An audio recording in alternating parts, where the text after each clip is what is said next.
हिंदू राष्ट्र की मांग पर भड़के ओवैसी संविधान को खत्म कर देंगे क्या? बड़ा सवाल ओवैसी ने उठाया है। ये सरकार की खुली नाकामी है ओवैसी का दावा। धीरेन्द्र शास्त्री ने हिंदू राष्ट्र की बात कही। संविधान में बदलाव से भारत हिंदू राष्ट्र बनेगा, धीरेन्द्र शास्त्री ने कहा है और इस पर ओवैसी ने पलटवार किया है और कहा कि यह सरकार की खुली नाकामी है। ओवैसी ने सवाल खड़ा किया है कि क्या संविधान को खत्म कर दिया जाएगा? बागेश्वर धाम के प्रमुख धीरेन्द्र शास्त्री और ओवैसी दोनों नेताओं ने क्या कहा है, आइए आपको सुनाते हैं। हमने कोई संविधान के खिलाफ बात बोली है क्या? बिल्कुल भी नहीं। जब भारत के परिवर्तन प्रगति का नियम है, भारत का 1/3 लोग भारत हिंदू राष्ट्र की मांग करेगा, मस्तक पर तिलक लगाएगा, तो संविधान में सुधार होगा और भारत हिंदू राष्ट्र बनेगा। मैं तो पार्लियामेंट में कहा था कि कोई महीना नहीं जाता जब यहाँ पर इस तरह की बकवास, अनाप शनाप और धमकी और डराने की बातें की जाती है। कैसे आप कह सकते हैं कि इस देश को ऐसा बना देंगे? कैसे बनाएंगे आप? तो आप अंबेडकर के संविधान को जला देंगे क्या? जलाकर कोई संविधान बनाएंगे क्या? क्या आप गांधी की, सरदार पटेल की, नेहरू की, मौलाना आज़ाद की, जौहर बदरान की और सन 57 की जंग आज़ादी में जिन्होंने अपना सब कुछ कुर्बान किया, उनको सबको मिटा देंगे क्या आप? दरअसल बागेश्वर धाम के प्रमुख धीरेन्द्र शास्त्री ने हिंदू राष्ट्र की मांग दोहराई है। बागेश्वर धाम में आप पर्ची वाला चमत्कार भी आपको हम दिखाते हैं तस्वीरों के जरिए। बागेश्वर धाम के प्रमुख धीरेन्द्र शास्त्री के हिंदू राष्ट्र की मांग पर AIMIM प्रमुख ओवैसी भड़क गए हैं। ओवैसी ने केंद्र पर निशाना साधते हुए कहा कि आप ऐसा कैसे बोल सकते हैं? क्या आप संविधान को खत्म कर देंगे?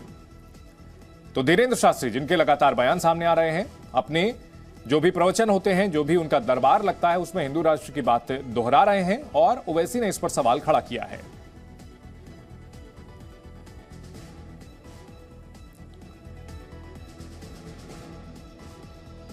बाबा ने हिंदू राष्ट्र की मांग की है और ओवैसी ने इस पर सवाल पूछा है कि क्या संविधान को खत्म कर दिया जाएगा?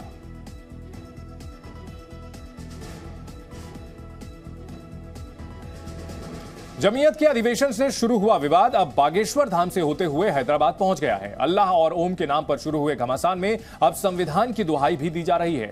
मौलाना अरशद मदनी के बयान पर पलटवार करते हुए धीरेन्द्र शास्त्री ने जहां एक ओर कहा कि ओम कुरान में नहीं है, तो वहीं उन्होंने हिंदू राष्ट्र को लेकर भी बड़ा बयान दिया। धीरेन्द्र शास्त्री ने कहा कि भारत हिंदू राष्ट्र बनेगा। उनके इसी बयान पर MIM प्रमुख असदुद्दीन ओवैसी भड़क गए और उन्होंने सरकार पर जमकर निशाना साधा। हिंदू राष्ट्र की वकालत और चमत्कार के दावों के कारण चर्चा में आए बागेश्वर धाम के बाबा धीरेन्द्र कृष्ण शास्त्री के दिव्य दरबार में 7 दिन का धार्मिक आयोजन जारी है। इस बीच बाबा के दरबार में श्रद्धालुओं की भारी भीड़ जुट रही है। बाबा ने जी न्यूज से बातचीत में कहा कि सनातन धर्म पर कोई संकट नहीं है। धीरेन्द्र शास्त्री ने कहा कि हिंदू एक हो रहा है, इसलिए दूसरे धर्मों पर संकट है। ये संकट नहीं है, दूसरे पंथों को संकट हो रहा है। सनातन धर्म पर कोई संकट नहीं है। हिंदू तो जग रहा है ना, वो एक हो रहा है। उन्होंने मदनी के अल्लाह और ओम को एक बताने के बयान पर भी तंज कसा। एक बात और बोली कि ओम वाली बात है। हाँ। क्या बोला था? बोली। उन्होंने बोला कि ओम और अल्लाह एक है। हाँ। आपको लगता है ये आप क्या कहते हैं? याद आ गया कि वो भी सनातनी थे, क्योंकि ओम कुरान में नहीं है। ओम बागेश्वर बालाजी की ओम बागेश्वराय नमः, ओम सन्यासी देवाय नमः, ओम नमः शिवाय नमः, ये सनातनी में ही है। तो पूरा बयान छोटा बोलो, पूरा बोलो, तो उसमें उन्हें याद आ गया सनातनी है। लेकिन वो तो ये भी दावा कर रहे हैं कि भारत जो है इस्लाम का देश है। ऐसा तो कोई भी, हमारे गांव में एक पागल था, वो अपने आप को प्रधानमंत्री कहता था। अब क्या बोलोगे? दिव्य दरबार के पहले दिन कांग्रेस नेता कमलनाथ भी बागेश्वर धाम पहुंचे थे। इस दौरान उन्होंने कहा था कि देश संविधान से चलता है। धीरेन्द्र कृष्ण शास्त्री ने कमलनाथ के इस बयान पर भी अपनी राय रखी। अच्छी बात बोली है, तो हम भी संविधान के खिलाफ हैं क्या? हमने कोई संविधान के खिलाफ बात बोली है क्या? बिल्कुल भी नहीं। जब भारत के परिवर्तन प्रगति का नियम है, भारत का 1/3 लोग भारत हिंदू राष्ट्र की मांग करेगा, मस्तक पर तिलक लगाएगा, तो संविधान में सुधार होगा और भारत हिंदू राष्ट्र बनेगा। बाबा के इस बयान से AIMIM चीफ असदुद्दीन ओवैसी भड़क उठे। ओवैसी ने सवाल किया कि क्या ये अंबेडकर के संविधान को जला देंगे? ये कैसा देश है जिस देश का कोई मजहब नहीं है? आप कैसे कह रहे हैं? और कैसे सरकारें खामोश बैठी हैं इस बारे में? बताइए, आप कैसे खामोश बैठ? हम तो पूछ रहे हैं कि सरकार खामोश क्यों बैठ रही है? मैं तो पार्लियामेंट में कहा था कि कोई महीना नहीं जाता जब यहाँ पर इस तरह की बकवास, अनाप शनाप और धमकी और डराने की बातें की जाती है। कैसे आप कह सकते हैं कि इस देश को ऐसा बना देंगे? कैसे बनाएंगे आप? तो आप अंबेडकर के संविधान को जला देंगे क्या? जलाकर कोई संविधान बनाएंगे क्या? इसे पढ़ो, कितना नंबर है? यानी बाबा के चमत्कार और दरबार से ज्यादा चर्चा अब हिंदू राष्ट्र पर होने लगी है। और तो और सियासत की एंट्री ने इसे और दिलचस्प बना दिया है। बागेश्वर धाम से रवि त्रिपाठी के साथ ब्यूरो रिपोर्ट, जी मीडिया। और बड़ी खबर आ रही है, बागेश्वर धाम में आज भी भक्तों की भीड़ जुटी है। बाबा बागेश्वर के दरबार में लोग जुटे हैं। 7 दिन के धार्मिक आयोजन का आज चौथा दिन है। आज भी भक्तों की भारी भीड़ यहां देखने को मिल रही है। बागेश्वर धाम में विशेष धार्मिक आयोजन किया गया है। बड़ी तादाद में श्रद्धालु यहां पहुंचे हैं। 7 दिन के धार्मिक आयोजन का आज चौथा दिन है। हमारे सहयोगी रवि त्रिपाठी हमारे साथ जुड़ चुके हैं। रवि, बागेश्वर धाम की तस्वीरें तो आप दिखाइएगा, लेकिन साथ ही साथ बड़ा विवाद भी खड़ा हो गया हिंदू राष्ट्र को लेकर। लगातार जो बयान दे रहे हैं बागेश्वर धाम के धीरेन्द्र शास्त्री, अब असदुद्दीन ओवैसी ने भी इसमें एंट्री ले ली है। बिल्कुल, देखिए सबसे पहले आपको तस्वीर दिखाते हैं बागेश्वर धाम की, चूंकि यहीं से धाम की शुरुआत होती है। ये जगह है चौक, यहाँ से लोग जाते हैं। ये देखिए सामने लिखा है श्री बागेश्वर धाम सिद्धिपीठ आश्रम है ये। यहाँ से जाने का रास्ता, और देखिए टेम्पो से आपको ये सारे लोग जो लद के जा रहे हैं सीधे आश्रम जा रहे हैं, वहीं जा रहे हैं, बाबा के दरबार में जा रहे हैं। क्योंकि सबको लगता है कि कोई ना कोई चमत्कार बाबा करते हैं और कहीं ना कहीं उनका दुख दूर होता है, इस वजह से जा रहे हैं। लेकिन बाबा जिस मुद्दे को उठा रहे हैं, जिसका भी इलाज करते हैं, वो कहते हैं कि मैं तुम्हारा इलाज करूंगा, तुम हिंदू राष्ट्र बनाओगे, ये संकल्प करवाते हैं यहाँ। और हिंदू राष्ट्र बनाने के पीछे उनका अपना तर्क है। उनका कहना है कि जब 1/3 हिंदू आबादी इसके लिए उठ खड़ी होगी, और वही काम मेरा है, मुझे उनको उठाना है, उनको बताना है कि हिंदू राष्ट्र है और हिंदू सनातनों का सनातनी देश है। तो यहाँ हिंदू राष्ट्र के लिए आप जगो, और जगोगे तो संविधान में संशोधन संभव है, परिवर्तन संसार का नियम है। लेकिन जाहिर सी बात है, इस तरह की बात करेंगे तो कमलनाथ को भी पसंद नहीं आएगा, ओवैसी को भी पसंद नहीं आएगा, क्योंकि राजनीति भी है इसमें। और ये संभव भी इतना आसान काम नहीं है जो बाबा कह रहे हैं, और इतनी आसानी से हो जाएगा भारत को हिंदू राष्ट्र बनाना। ठीक है, वो एक अलग मुद्दा है रवि की होगा या नहीं होगा, लेकिन इस साल विधानसभा चुनाव भी होने जा रहे हैं और कमलनाथ भी बाबा के दरबार में हाजिरी लगाने के लिए पहुंचे थे, यानी उनको खारिज नहीं किया जा सकता। बिल्कुल बिल्कुल, देखिए ये बात तय है कि अब हिंदुस्तान में हिंदुओं को दरकिनार करके आप राजनीति नहीं कर सकते हैं। जो राजनीति 2014 से पहले होती थी, वो राजनीति अब अलग हो गई है।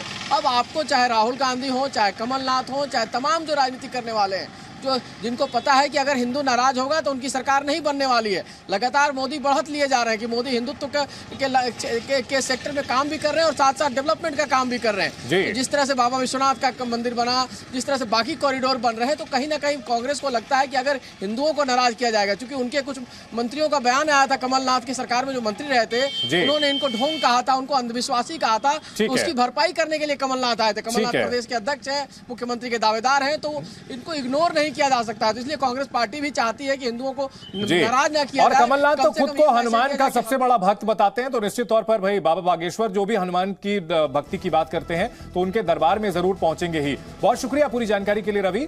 ये रही सियासत की बात। अब बात करते हैं बागेश्वर बाबा के चमत्कार की। जी मीडिया की टीम बागेश्वर बाबा के दरबार में पहुंची। हमने ये देखने की कोशिश की कि क्या सच में बाबा कोई चमत्कार करते हैं, लोगों से मिले बिना ही उनकी पर्ची निकाल देते हैं। हमने वहां जो देखा उसे आपके लिए रिकॉर्ड भी किया है, आप देखिए रिपोर्ट। लेकिन जो कहते हैं भगवान नहीं होते, दिव्य शक्तियां नहीं होती, ये माइंड रीडिंग है, ट्रिक है, विज्ञान है, उनकी ठगनी। चाहे वो तुम भी हो, तुम्हारी 2 ही जन की ठगनी। हमने पर्चा कर लिए तैयार, पर्चा बिफोर टाइम लेके हैं। ये कितना नंबर है? ये 1 नंबर। थोड़ा ऊपर चले जाओ, नजदीक आओ, आंखें फाड़ो, मेगापिक्सल कैमरा लगा, मशीन लगा, यहीं से पढ़ो। कितना नंबर है? 1 नंबर। फाइनल? फाइनल। ये रख दें यहाँ। कितना नंबर है? 2। ये कितना नंबर है? 3। ये 4। ये 5 और ये 6। ये बाकी खाली कागज यहाँ पे, यहाँ 6 पर्चा, ये दफ्ती, ये उसके ऊपर रखी। 3 आप रैंडमली जिसको उठाकर लाओगे और आप केवल व्यक्ति नहीं उठा कर लाओगे, एक व्यक्ति को हमारे पास भेजोगे और उसके लिए जौन से नंबर का पर्चा बोलोगे, हम वो पर्चा खोलेंगे और उसकी बात उसी पर्चे में मिलेगी। वो सब लड़के को भेजो, आते हैं आप आ जाओ, थोड़ा सा आप हटना भेज दीजिए उनको, आ जाओ। हमारे साथ 3 लोगों का काम कहा गया था बाबा की तरफ से कि आप 3 लोग सेलेक्ट करके लाइए। हम 3 लोग सेलेक्ट करके लाए हैं। एक ये शख्स जो बाहर खड़े थे, एक ये लड़की है जो कहीं से आई है, और तीसरा ये शख्स जिनके हाथ में बच्चा है। तो हमें लगा कि इन तीनों को मौका मिलना चाहिए और तीनों के जरिए पता चलेगा कि आखिर वाकई चमत्कार है या सिर्फ और सिर्फ ये सब दावा किया जाता है। हम देखना चाहेंगे बाबा क्या कहते हैं, बाबा इनके बारे में क्या क्या बताते हैं। चलिए आइए। अब आप मानते हैं कि ये जो बोलेंगी इनका पर्चा पहले से लिखा? नहीं मानता हूँ, मुझे लगता नहीं है ऐसा, क्योंकि मैं रैंडमली, मैं भी जैसा आप रैंडमली बुला रहे हैं, मैंने रैंडमली इन तीनों को सिलेक्ट किया। मुझे भरोसा है कि आप जो आप कहते हैं वो आप करके दिखाएंगे, इसलिए मैं देखना चाहता हूँ आपके सामने। अच्छा चलो, पहले आप पूछो क्या विषय है?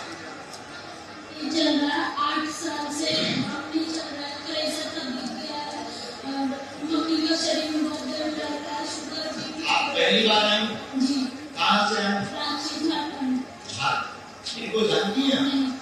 दरबार में कितनी बार आ चुकी हैं? पहली बार। पहले आपने ये बातें पहले से बताई? नहीं।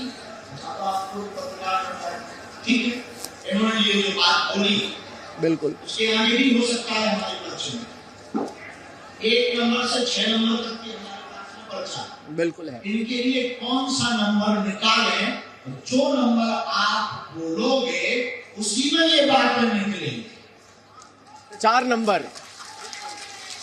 4 नंबर? हाँ 3 निकालो। नहीं 4 रहेगा, ठीक। अब मैंने 4 कहा है तो 4 पर मुझे विश्वास है कि 4 आप कहेंगे तो सही होगा। आप बोलोगे भी वही जो हम चाहेंगे। अच्छा कितना नंबर? 4 नंबर।